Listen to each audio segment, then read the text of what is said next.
रात के ठीक 3 बजे जब पूरा घर गहरी नींद में था, किसी ने मेरे घर का दरवाजा खोला। लेकिन सबसे डरावनी बात यह है, मैंने दरवाजा खुद अंदर से लॉक किया था। उस रात मैं घर पर बिल्कुल अकेला था। मेरे पेरेंट्स शहर से बाहर गए थे। घर में सिर्फ मैं और एक गहरी खामोशी थी। रूम की लाइट बंद थी। बस खिड़की से आने वाली हल्की सी चांदनी रूम को रोशनी कर रही थी।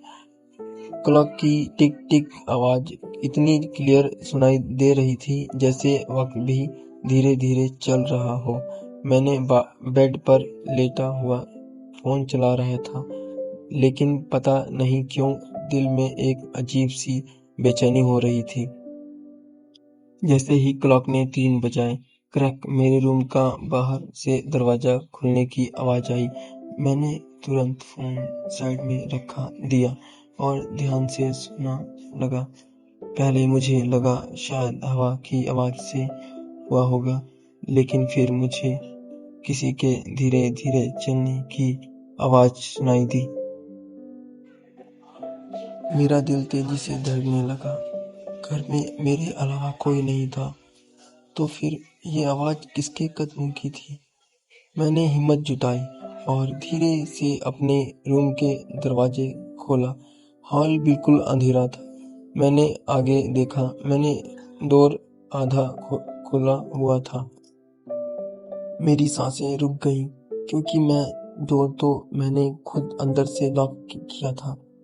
मैंने याद करने की कोशिश की, क्या मैंने सच में दरवाजा लॉक किया था? फिर वो खुला कैसे? मैंने धीरे धीरे दरवाजे की तरफ बढ़ने लगा। हर कदम के साथ डर और बढ़ रहा था।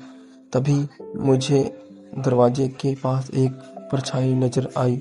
वह किसी इंसान जैसी लग रही थी, लेकिन उसकी बॉडी बिल्कुल सीधी और अजीब थी, जैसे वह हिल नहीं रही हो, बस खड़ी हो। मैंने डर के मारे धीरे से पूछा, कौन है वहाँ?